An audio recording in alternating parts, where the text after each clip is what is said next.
26ویں number پر جو سبب ہے قبر کے عذاب کا اور موت کے بعد انسان کے عذاب میں مبتلا ہونے کا، وہ ہے بغیر عذر کے شیرخوار بچوں کو دودھ پلانے سے رک جانا۔ یعنی کوئی عذر نہ ہو اور بغیر عذر کے ایک ماں اپنے بچے کو دودھ نہیں پلا رہی، شرعی اعتبار سے اس کا کوئی عذر نہیں ہے، بلکہ بسا اوقات صرف اس لیے ہوتا ہے کہ میری جسامت باقی رہے، اور صرف اس لیے کہ اولاد کو اس حق سے محروم کر دیا جاتا ہے، غیروں کے نقش قدم پر چلتے ہوئے اسلام نے اس سے روکا ہے، اور ماں کو حکم یہ دیا ہے کہ وہ اپنے بچے کو 2 سال تک دودھ پلائے۔ اس کا فائدہ یہ ہوتا ہے کہ دودھ پلانے کے دوران بچے کے جسم میں ماں کی محبت بھی سرایت کر جاتی ہے، ماں کے دل میں اولاد کی محبت، اولاد کے دلوں میں والدین کی محبت ہوتی ہے۔ اللہ تعالیٰ نے اس حق کو قرآن کریم سورہ بقرہ میں بیان بھی فرمایا کہ والدین کا حق ہے کہ وہ اپنی اولاد کو دودھ پلائیں۔ والوالدات یرضعن اولادہن حولین کاملین لمن اراد ان یتم الرضاعہ۔ ماؤں کا حق ہے کہ وہ اپنے بچوں کو 2 سال تک کامل دودھ پلائیں کہ جو ارادہ رکھتے ہیں کہ وہ رضاعت کی مدت کو پورا کریں۔ وعلی المولود لہ رزقہن وکسوتہن بالمعروف، اور بچہ جس والد کی طرف منسوب ہے اسی کے ذمے ہے بچے کا رزق بھی اور بچے کا کپڑا بھی دستور کے مطابق۔ لا تکلف نفس الا وسعها، انسان کو اسی چیز کا مکلف بنایا گیا ہے جو انسان کی طاقت ہے۔ تو حدیث میں آپ صلی اللہ علیہ وسلم نے جو بات بیان فرمائی، یہ المستدرک علی الصحیحین کی روایت ہے کہ آپ نے مختلف لوگوں کو مختلف عذاب میں دیکھا، تو اسی موقع پر حضور فرماتے ہیں کہ میں نے خواب دیکھا۔ خواب میں آپ کو حضرت جبرائیل علیہ السلام اور میکائیل علیہ السلام یہ دونوں فرشتے آپ کو لے کر گئے، مختلف لوگ بتائے جو مختلف عذاب میں مبتلا تھے۔ تو اسی روایت میں ہے ثم انطلقا بی، پھر مجھے یہ دونوں فرشتے لے کر گئے، فَإِذَا بِقَوْمٍ أَشَدُّ شَيْئًا انتفاخًا، میں نے دیکھا ایک قوم کو کہ جن کے جسم بہت زیادہ پھولے ہوئے تھے، وَأَنْتَنِهِ رِيحًا، اور ان سے بدبو بہت زیادہ آ رہی تھی، وَأَصْوَتِهِ مَنْظَرًا، اور ان کا منظر نہایت دردناک خوفناک تھا۔ فَقُلْتُ مَنْ هَؤُلَاءِ، میں نے پوچھا یہ کون لوگ ہیں؟ قَالَ هَؤُلَاءِ الزَّانُونَ وَالزَّوَانِي، یہ وہ زنا کرنے والے مرد اور زنا کرنے والی عورتیں، یعنی جن کے جسم پھولے ہوئے تھے اور جسم سے بدبو اور تعفن آ رہا تھا، چہرے خوفناک تھے۔ تو آپ نے پوچھا یہ کون لوگ ہیں؟ ان دونوں فرشتوں نے فرمایا یہ وہ ہیں جو دنیا میں زنا کرنے والے تھے۔ آپ نے فرمایا ثم انطلق بی، پھر یہ دونوں فرشتے مجھے لے کر چلے، فَإِذَا أَنَا بِنَاصٍ تَنْحَشُ صَدْيَهُنَّ الْحَيَّاتُ، میں نے دیکھا کہ سانپ ہیں اور وہ عورتوں کے سینوں کو ڈس رہے ہیں۔ فَقُلْتُ مَا بَالُ هَؤُلَاءِ، میں نے کہا یہ کون لوگ ہیں اور یہ عورتوں کو کس وجہ سے عذاب دیا جا رہا ہے؟ تو انہوں نے فرمایا هَؤُلَاءِ اللَّوَاتِي يَمْنَعْنَ أَوْلَادَهُنَّ أَلْبَانَهُنَّ، یہ وہ عورتیں ہیں کہ جو اپنی اولاد کو اپنے دودھ سے محروم کرتی تھی، یعنی کوئی وجہ نہیں تھی اور بلا وجہ اپنے بچوں کو دودھ نہیں پلاتی تھی، تو اس وجہ سے یہ بھی عذاب میں مبتلا ہے۔ تو یہ روایت المستدرک علی الصحیحین کی ہے۔ امام ذہبی بھی فرماتے ہیں یہ روایت صحیح مسلم کی شرائط پر ہے۔ تو وہ شریعت کا حکم یہ ہے کہ ماں بچے کو دودھ پلائے، اس کا فائدہ یہ ہوتا ہے بچے کو ماں سے محبت ہوتی ہے، بچے کی اچھی نشو و نما ہوتی ہے، بچے کے دل میں والدین کی محبت سرایت کر جاتی ہے۔ آج یہ افسوسناک صورتحال ہے کہ صرف اپنی زیب و زینت، اپنی جسامت کی خاطر غیروں کے طریقے پہ چل کر انسان اپنے بچوں کو اس سے محروم رکھتا ہے۔ بعض گھروں میں دائیاں ہوتی ہیں پرورش کے لیے، ان کا کوئی خاص طور پہ مذہب بھی نہیں ہوتا اور ان کی زندگی میں عبادات اور اعمال بھی نہیں ہوتے۔ اب وہ بچے کی پرورش کرتی ہے تو بچے میں وہی صفات، وہی باتیں آنا شروع ہو جاتی ہیں جو اس دائیہ کی اپنی زندگی میں ہوتی ہیں۔ پھر وہ بچہ اس کو اپنی ماں سمجھتا ہے اور جو حقیقی ماں ہے اس سے دوری اور محرومی ہو جاتی ہے۔ جب یہی ماں بچے کو اپنے سے دور کر رہی ہے، اس کا بول و براز پیشاب پخانہ صاف نہیں کر رہی کہ اس سے جراثیم لگتے ہیں، پھر یہی بچے جب ماں باپ بوڑھے ہو جاتے ہیں وہ بھی ماں باپ کو اولڈ ہوم میں داخل کر دیتے ہیں کہ ان کی خدمت سے پھر ہمیں بھی جراثیم لگیں گے، تو پھر جیسا انہوں نے برتاؤ اپنی اولاد سے کیا تھا، یہی اولاد مستقبل میں پھر اپنے والدین کے ساتھ بھی وہی سلوک کرتی ہے۔ اس لیے ایک شاعر نے کیا خوب کہا، کیا خو آئے بچوں میں ماں باپ کے اطوار کی، دودھ ہے ڈبے کا تعلیم ہے سرکار کی۔ یعنی بچوں میں ماں باپ کی عادات کیسے آئیں؟ ہم نے دودھ تو ڈبے کا پلایا، تعلیم انگریز کی دی۔ ماں باپ نے تربیت بھی نہیں کی، تعلیم بھی قرآن و سنت کی نہیں دی، تو بچوں میں وہ خصلتیں کیسے پیدا ہوں؟ تو بہرحال ایک سبب یہ ہے اولاد کو اس حق سے بلا وجہ محروم رکھنا۔ ہاں کوئی عذر ہو تو شریعت کی طرف سے گنجائش ہے۔ نمبر 27، حجاج کرام کا مال چوری کرنا۔ حجاج کرام یعنی جو حج اور عمرے کے لیے جائیں اور جو آدمی ان کا مال چوری کرے تو یہ وہ گناہ ہے کہ جس کی وجہ سے وہ عذاب میں مبتلا ہو جاتا ہے۔ صحیح مسلم کی روایت ہے، نبی اکرم صلی اللہ علیہ وسلم نے ایک شخص کا تذکرہ فرمایا کہ میں نے اس کو جہنم میں جلتے ہوئے دیکھا ہے، اور جہنم کے شعلوں کے اندر وہ تھا اور اس کا جسم جلس گیا تھا۔ آپ نے فرمایا حتی رأیت فیہا صاحب المحجن، میں نے جہنم میں دیکھا ایک اس آدمی کو جو لاٹھی والا تھا۔ یہ وہ شخص تھا جس نے اپنی لاٹھی کے آگے ایک لوہا سا لگایا ہوا تھا ٹیڑھا کر کے، تو جہاں سے یہ جاتا تو یوں لاٹھی کھینچتا ہوا لے کے جاتا، تو کسی کا سامان ہوتا کسی حاجی کا تو یہ وہ سامان بھی کھینچ کے لے جاتا۔ اگر کوئی دیکھ لیتا پیچھے جاتا تو یہ کہتا مجھے تو پتہ ہی نہیں چلا کہ آپ کا سامان میری لاٹھی کے ساتھ آ گیا، تو اس لیے میں تو بھول گیا، پھر یہ کھول کے واپس رکھ دیتا، اور اگر پتہ نہ چلتا تو یہ لاٹھی کے ساتھ اس کا سامان لے کے چلا جاتا۔ تو آپ صلی اللہ علیہ وسلم فرماتے حتی رأیت فیہا صاحب المحجن، میں نے جہنم میں ایک شخص کو جلتے ہوئے دیکھا، یہ وہ آدمی تھا جو لاٹھی والا تھا، یجر قصبہ فی النار، اور یہ جہنم کی آگ میں اپنی آنتوں کے ساتھ جل رہا تھا۔ کان یسرق الحاج بمحجنہ، یہ وہ تھا جو حجاج کرام کے مال کو چوری کرتا تھا اپنی لاٹھی کے ساتھ۔ فإن فتن له قال انما تعلق بمحجنی، اگر کسی کو پتہ چل جاتا کہ یہ اس کا مال لے کے جا رہا ہے تو یہ آگے سے کہتا یہ مال تو میری لاٹھی کے ساتھ خود ہی اٹک گیا تھا۔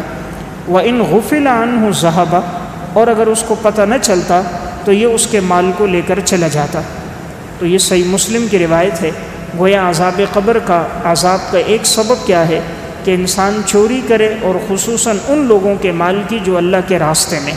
اب ایک آدمی حج کے لیے عمرے کے لیے جا رہا ہے، اتنے بلند سفر میں ہے، اور وہاں جا کر کوئی اس کا مال چراتا ہے تو چوری ویسے بھی گناہ ہے، لیکن حجاج کی چوری کرنا یہ بڑا گناہ ہے۔ نمبر 28، حیوان کو قید کرنا اور حیوانات کو تکلیف دینا۔ یعنی کسی بھی حیوان کو انسان قید کر کے روک کے رکھے اور اس حیوان کو غذا نہ دے، کھانا پینا نہ دے، باندھ کے رکھے، پنجرے میں رکھے یہاں تک کہ وہ بھوک اور پیاس سے مر جائیں، تو یہ بھی وہ گناہ ہے جو عذاب قبر کا سبب ہے۔ صحیح مسلم ہی کی روایت ہے، آپ صلی اللہ علیہ وسلم نے ارشاد فرمایا رأیت فیہا صاحب الہرہ التی ربطتها، میں نے جہنم کے اندر دیکھا ایک اس عورت کو کہ جس نے ایک بلی کو پال کے رکھا تھا، فلم تطعمها، اس نے بلی کو کھانا نہیں کھلایا، ولم تدعها تأکل من خشاش الارض، اور اس نے اس کو چھوڑا بھی نہیں کہ وہ بلی خود اپنے لیے زمین کے حشرات میں سے اپنے لیے غذا تلاش کرتی، حتی ماتت جوعا، یہاں تک کہ وہ بلی بھوک کی وجہ سے مر گئی۔ تو یہ صحیح مسلم کی روایت ہے۔ آپ صلی اللہ علیہ وسلم فرماتے ہیں کہ میں نے ایک عورت کو جہنم کے عذاب میں جلتے ہوئے دیکھا، اور اس کا سبب یہ تھا کہ اس عورت نے ایک بلی پالی تھی اور اس کو باندھ کے رکھا تھا، تو نہ تو خود اس کے سامنے کوئی کھانا پینا ڈالتی اور نہ اس کو کھلا چھوڑ دیتی کہ وہ بلی خود اپنے لیے زمین میں غذا تلاش کر دے، یہاں تک کہ وہ بھوک کی وجہ سے مر گئی، تو اللہ نے اس وجہ سے اس عورت کو عذاب دیا۔ تو معلوم ہوا عذاب کا ایک سبب کہ حیوانات کو انسان بھوک پیاس میں رکھے۔ تو اللہ کی سب مخلوقات ہیں تو اگر انسان اللہ کی کسی مخلوق کو اپنے پاس روکتا ہے، گائے ہے، بکری ہے، بلی ہے، کتا ہے، کوئی بھی مخلوق ہے، تو اسے چاہیے کہ وہ ان کا بھی حق ادا کرے۔ نمبر 29، لواطت کرنا۔ لواطت کرنا، ہم جنس پرستی کرنا، یہ وہ گناہ ہے، یعنی کسی مرد کا کسی لڑکے کے ذریعے سے اپنی خواہش کو پورا کرنا۔ حدیث میں، قرآن میں اس گناہ پر بڑی وعیدیں آئی ہیں۔ یہ وہ گناہ تھا کہ جس میں قوم لوط مبتلا تھی۔ حضرت لوط علیہ السلام اپنے دور کے بڑے جلیل القدر پیغمبر گزرے۔ ان دور کے اندر یہ جو قوم تھی یہ اس گناہ میں مبتلا تھی۔ وہاں کے مرد لڑکوں کے ذریعے سے اپنی خواہش کو پورا کرتے تھے۔ حضرت لوط علیہ السلام نے انہیں بہت سمجھایا، لیکن انہیں بات سمجھ نہ آئی۔ اللہ کی طرف سے عذاب آیا اور بڑا سخت عذاب آیا۔ اللہ نے کسی قوم کو اتنا سخت عذاب نہیں دیا جتنا اللہ نے قوم لوط کو عذاب دیا۔ اللہ رب العزت سورہ ہود میں ارشاد فرماتے ہیں، فَلَمَّا جَاءَ أَمْرُنَا جَعَلْنَا عَالِيَهَا سَافِلَهَا، جب ہمارے عذاب کا حکم آیا تو ہم نے حکم دیا تو اوپر والے حصے کو نیچے کر دیا گیا، نیچے والے حصے کو اوپر کر دیا گیا۔ وَأَمْطَرْنَا عَلَيْهَا حِجَارَةً مِّن سِجِّيلٍ مَّنضُودٍ، ہم نے ان کے اوپر نشان زدہ پتھروں کی بارش کر دی۔ مُصَوَّمَةً عِندَ رَبِّكَ، یہ سب نشان زدہ تھے تیرے رب کی طرف سے۔ وَمَا هِيَ مِنَ الظَّالِمِينَ بِبَعِيدٍ، اور نہیں یہ بستی والے لوگ کوئی زیادہ دور۔ تو دیکھیں یہاں پر اللہ نے قوم لوط کے بارے میں فرمایا کہ یہ وہ قوم تھی جو اس گناہ میں مبتلا تھی۔ اللہ رب العزت نے حضرت جبرائیل علیہ السلام کو بھیجا، وہ گئے اور قوم کی پوری زمین کو اوپر تک اٹھایا اور اوپر سے نیچے پٹخ دیا، تو اوپر کے لوگ نیچے، نیچے کے لوگ اوپر ہو گئے، اور پھر ان پر اللہ نے پتھروں کی بارش کر دی، کوئی بھی باقی نہ رہا، سب صفحہ ہستی سے مٹ گئے۔ یہ وہ گناہ ہے کہ اللہ تعالیٰ نے سورہ عنکبوت میں بھی بیان فرمایا کہ ان سے پہلے روئے ارض پر کسی قوم نے یہ گناہ نہیں کیا جو گناہ اس قوم لوط نے کیا۔ أَإِنَّكُمْ لَتَأْتُونَ الرِّجَالَ وَتَقْطَعُونَ السَّبِيلَ، حضرت لوط علیہ السلام نے فرمایا کیا تم لوگ لڑکوں کے پاس آتے ہو اور تم راستے کو کاٹتے ہو، یعنی ناحق اور غلط راستہ استعمال کرتے ہو۔ وَتَأْتُونَ فِي نَادِيكُمُ الْمُنْكَرَ، تم لوگ اپنی مجلسوں میں نازیبا کام کرتے ہو۔ فَمَا كَانَ جَوَابَ قَوْمِهِ إِلَّا أَنْ قَالُوا ائْتِنَا بِعَذَابِ اللَّهِ إِن كُنْتَ مِنَ الصَّادِقِينَ، قوم کے پاس کوئی جواب نہیں تھا سوائے اس کے کہ اس نے کہا اگر تم سچے ہو تو عذاب لے کر آؤ۔ پیغمبر سے کہتے ہیں اگر تم سچے ہو تو عذاب لاؤ، اور پھر عذاب آیا اور ان میں سے کوئی بھی باقی نہ بچا۔ تو بہرحال یہ وہ گناہ ہے کہ جس پر اللہ رب العزت نے قوم لوط کو بڑا سخت عذاب دیا ہے۔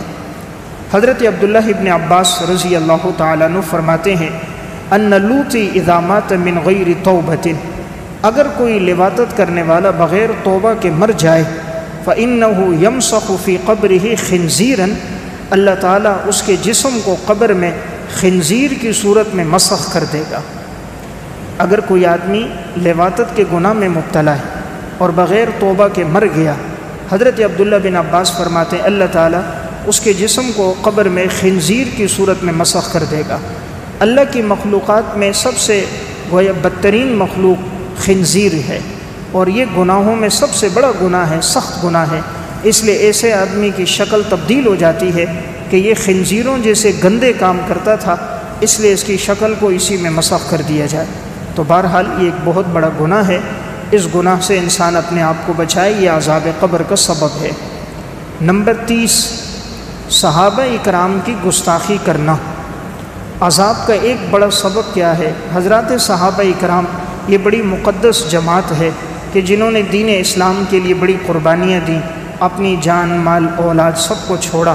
1,24,000 کم و بیش صحابہ تھے، 10,000 کی قبر مدینہ میں ہے، باقی سارے دین پھیلانے کے لیے نکلے ہیں تو واپس لوٹ کر ہی نہیں آئے۔ کسی کی قبر قسطنطنیہ میں بنی تو کسی کی شام میں، کسی کی قبرص میں تو کسی کی اندلس میں، کسی کی بصرہ میں تو کسی کی کوفہ میں، یہاں تک کہ پشاور تک صحابہ اکرام کی قبریں موجود ہیں۔ اتنے دور تک یہ لوگ دین پھیلانے کے لیے پہنچے۔ اب ایسی مقدس جماعت کو اگر کوئی برا بھلا کہتا ہے یا ان پر تان تشنی کرتا ہے تو وہ اپنی آخرت کو برباد کرتا ہے۔ سنن ترمذی کی روایت ہے عبیداللہ بن زیاد یہ وہ ایک بدبخت تھا کہ جس نے حضرت حسین رضی اللہ تعالیٰ عنہ کے سر مبارک کو کاٹنے کا، آپ کو شہید کرنے کا اس نے حکم دیا تھا۔ اور پھر جب حضرت حسین رضی اللہ تعالیٰ عنہ کے سر مبارک کو لایا تھا تو اس نے ان کے ساتھ نازیبہ حرکت کی تھی۔ اللہ نے دنیا میں اس کو بھی یہ سزا دی کہ عبیداللہ بن زیاد کا بھی سر اسی طرح کاٹا گیا۔ جب اس کا سر کاٹ کر لایا گیا اور ایک جگہ پہ رکھا گیا تو لوگ کہتے ہیں ہم نے دیکھا اچانک ایک آواز آئی، لوگوں میں یہ شور ہوا قد جاءت کہ ایک سانپ آ گیا، سانپ آ گیا۔ فَإِذَا حَيَّةٌ قَدْ جَاءَتْ تَخَلَّلَ الرُّؤُوسُ، اچانک دیکھا ایک سانپ آیا اور آ کر حتیٰ دخل فی منخرِ عبیداللہ بن زیاد، عبیداللہ بن زیاد کے جو دونوں ناک کے نتنے تھے ان نتنوں میں داخل ہوا۔ فَمَكَثَتْ هُنَيْئَةً، تھوڑی دیر تک وہ دماغ میں ٹھہرا رہا۔ ثم خرجت، پھر نکلا۔ فذهبت، چلا گیا۔ حتیٰ تغیبت، یہاں تک کہ نظروں سے اوجھل ہو گیا۔ ثم قالوا قد جاءت، لوگوں نے پھر کہا سانپ آ گیا، سانپ آ گیا۔ ففعلت ذلك مرتين او ثلاثا، اس نے 2 یا 3 مرتبہ اسی طرح کیا کہ وہ عبیداللہ بن زیاد کے ناک کے نتنوں میں داخل ہوا اور پھر دماغ میں رہ کر نکلا۔ 3 مرتبہ ایسا ہوا۔ تو اللہ نے گویا دنیا میں لوگوں کے سامنے اس کو رسوا اور ذلیل کر دیا کہ جس نے اہل بیت کے لوگوں کو ناحق شہید کیا اور ان کا خون بہایا، ناحق قتل کیا، خصوصاً حضرت حسین رضی اللہ تعالیٰ عنہ جن کا مقام مرتبہ اتنا بلند کہ نبی اکرم صلی اللہ علیہ وسلم نے فرمایا سیدہ شباب اہل الجنہ الحسن والحسین، جنت کے نوجوانوں کے سردار حسن اور حسین ہیں۔ صحیح مسلم کی روایت میں آپ صلی اللہ علیہ وسلم نے فرمایا تھا یا اللہ میں حسن اور حسین سے محبت کرتا ہوں، تو بھی ان سے محبت فرما، اور جو ان سے محبت کریں اے اللہ تو ان سے بھی محبت فرما۔ تو بہرحال عذاب قبر کا ایک سبب حضرات صحابہ کی شان میں گستاخی کرنا